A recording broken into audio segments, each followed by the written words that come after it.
Okay, hi guys, and welcome to the show. And I thought I'd start today's episode with something very, very special.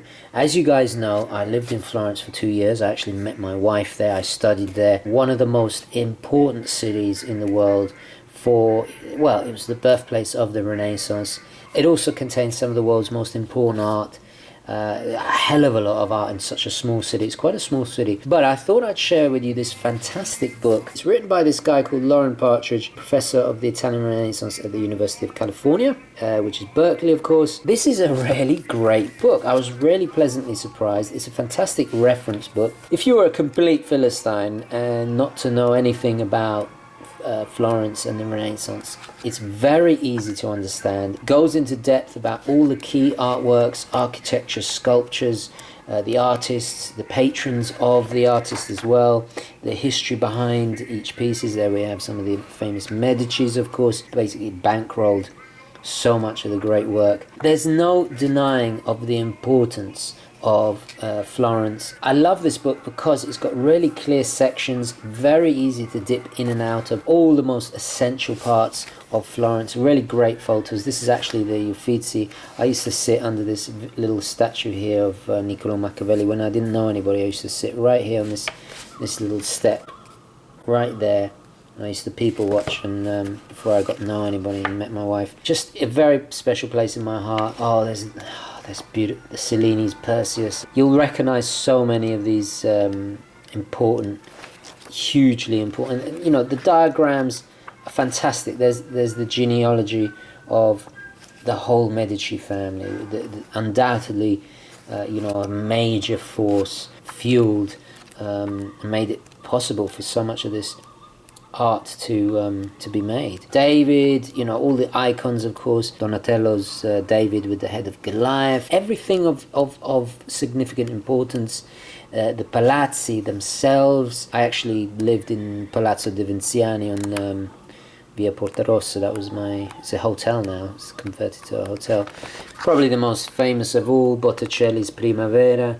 Hugely important. It's actually quite big in real life. It's about 6 feet tall. It's absolute, capolavoro, a masterpiece. There's no denying of the importance of Florence and its contribution to history and art in general. Guys, if you don't know anything about art, this is the perfect place to start. This is the foundation. Beautiful book. I paid about $26 on Amazon.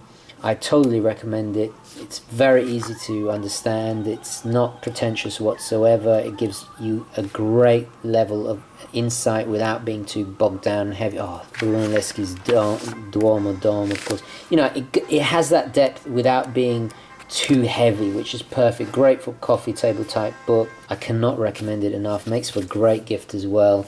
And to be honest, if you were to memorize this book, you'd probably know more than most intellectuals, honestly. It's absolutely fantastic. Anyway, something a bit special to start today's episode off. Let's roll the intro and get into today's video.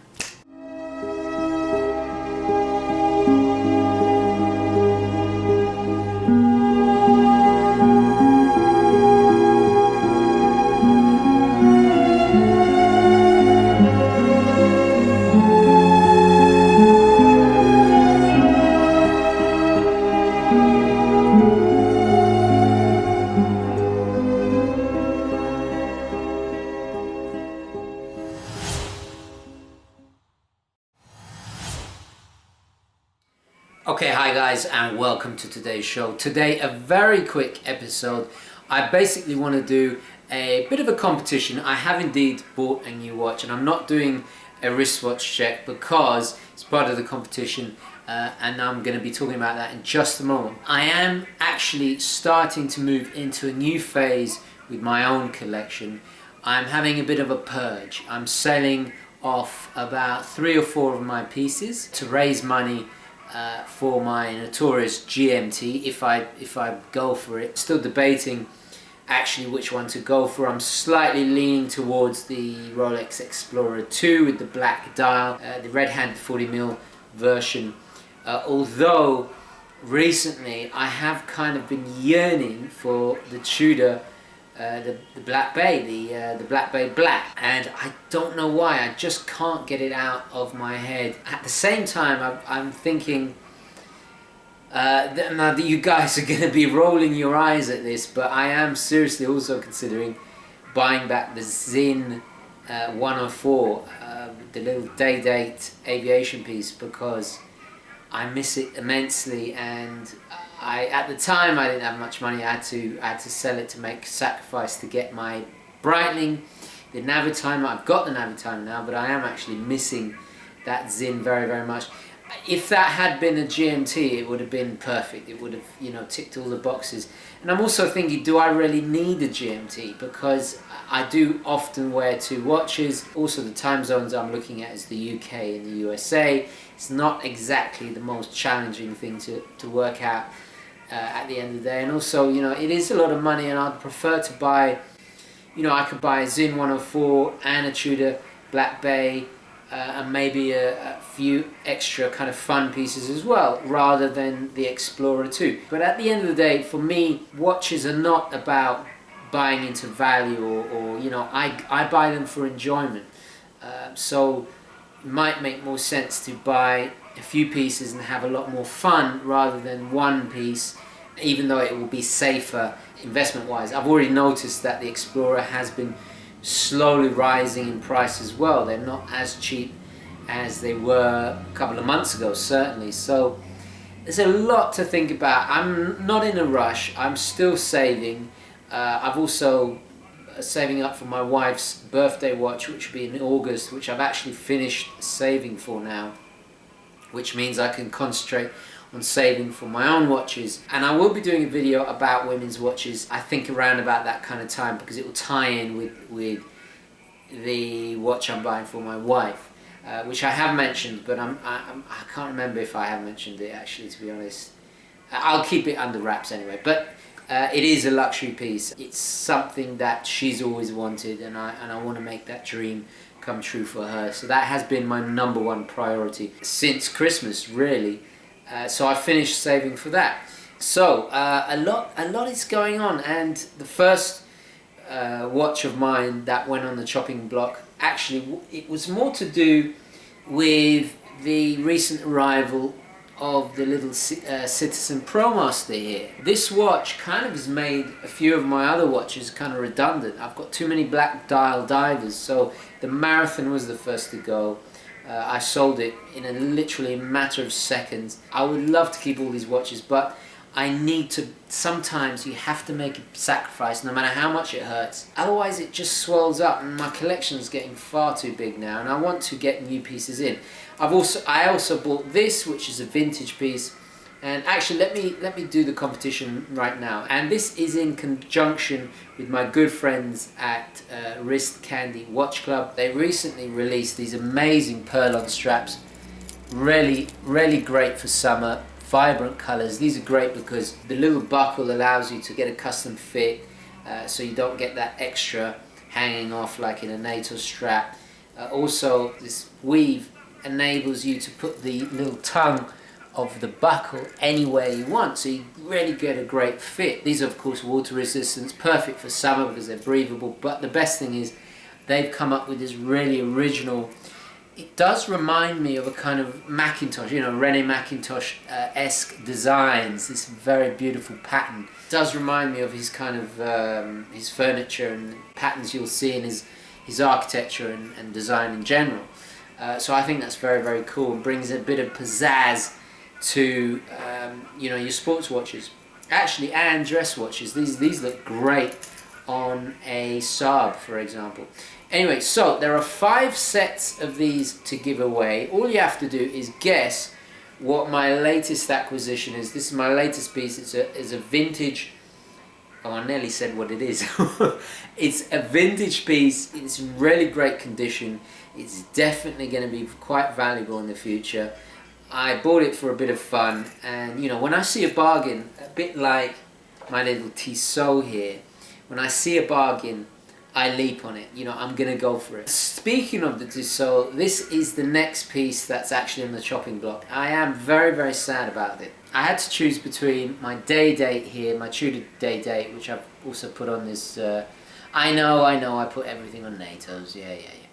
Actually, God, I've got to be careful you don't see the watch that for the competition. Anyway, I had to choose between these two. The Tudor stops me from lusting after a Rolex President Day date, which is really expensive, as you guys know.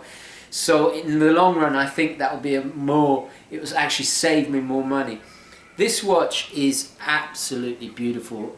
Check out the review. Very particular watch with a great amount of history. This is a reissue of a classic Tissot from the 1930s. It's a limited edition. It's already gone up in value since I bought it. I'm not going to lose a penny on this, which is quite remarkable. You know, all the haters that hate on mid-tier watches, and yet this certainly has held its value already in the less than a month that I bought it. There are only 3,333 of these in the world. So it is a true limited edition. Yeah, not in the hundreds, but still, considering it's Tissot and that classic 1930s design, absolutely stunning. I'll cover my face so it can focus there. It's on the chopping block. If I'm not going to give a price out, because at the end of the day, it depends who you are, where you are. This is going to be a domestic sale only. Possibly worldwide. Just the watch. I'm going to include the strap it came with, which is a leather crocodile dress strap. I'm sorry, but I do love my collar reb, and I'm not selling this collar reb strap at all. It's going to go on another piece. Actually, possibly even the one I'm wearing. So it comes with a lovely luxury leather crocodile, high quality strap. No box of papers. I didn't buy it with the box of papers, so the price is not going to be, we're not talking a couple of grand here. Guys, if you're interested, please email me. It's theurban@gmail.com. I know I'm going to get a ton of interest for this. It's PayPal only. I'm going to have more watches for sale soon, as I need to raise funds for either my GMT, maybe possibly a Rolex Explorer 1. I'm thinking maybe a Tudor Black Bay Black. I haven't, anyway, I'm no rush to think about it, but I do need to scale back my collection. So guys, if you're interested, please email me ASAP. It's first come, first serve. If you're watching this a week from now, it's probably already sold. Trust me, I'm still getting people asking me about the Tag Heuer, the Wolf of Wall Street Tag Heuer from the video. That sold within a couple of hours of putting up the video. It really didn't. Actually, ironically, that went back to Switzerland, which is a pretty interesting turn of events. Anyway, so that's for sale.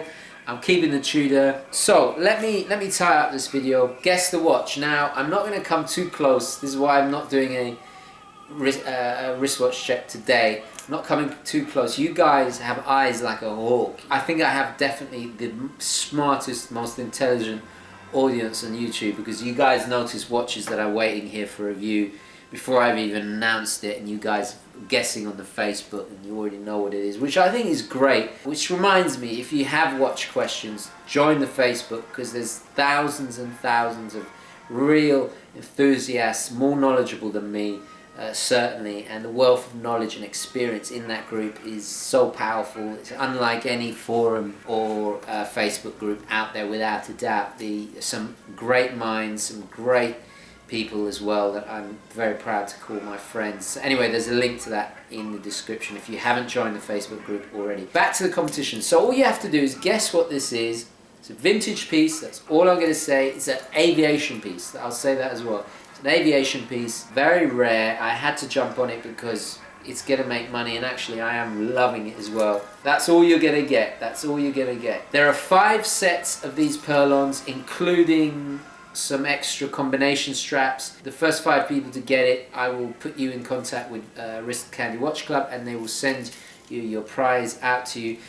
Just a free giveaway. All you have to do is guess down in the bottom. Who knows, you might get it, and you'll get a free whole load of, there are 5 sets of these, a whole load of really cool purlons and some combination straps too. The combination straps I've already reviewed. They're a mix of canvas and leather. It's Wrist Candy Watches Club. Bleh, that's a tongue twister. It's Wrist Candy Watch Club's own design. Very, very unique. Very cool on a Speedmaster especially. That's my pick to wear it on. Anyway guys, I'm going to leave it there. As always, questions, queries, thoughts, opinions, all the rest of it down below. I'm getting too close to the camera. I got to stay back. I got to stay back. But yeah, all the rest of it down below in the comments. Let me know what you think. If you're interested in the Tissot, please email me and have a guess and see what this is. That's all you're gonna get, guys. That's all you're gonna get. I know you guys are gonna get it. You guys are a smart bunch indeed. I could almost use the watch to time, see how quick you guys can guess it. So anyway, yeah, have a guess. I'm gonna try and do this without coming too close. Thank you very, very much for watching. Please don't forget to like this video if you enjoyed it, found it useful. It really does help me, so please don't forget to do that. And as always, guys, I'll catch you in the next one. Okay, ciao.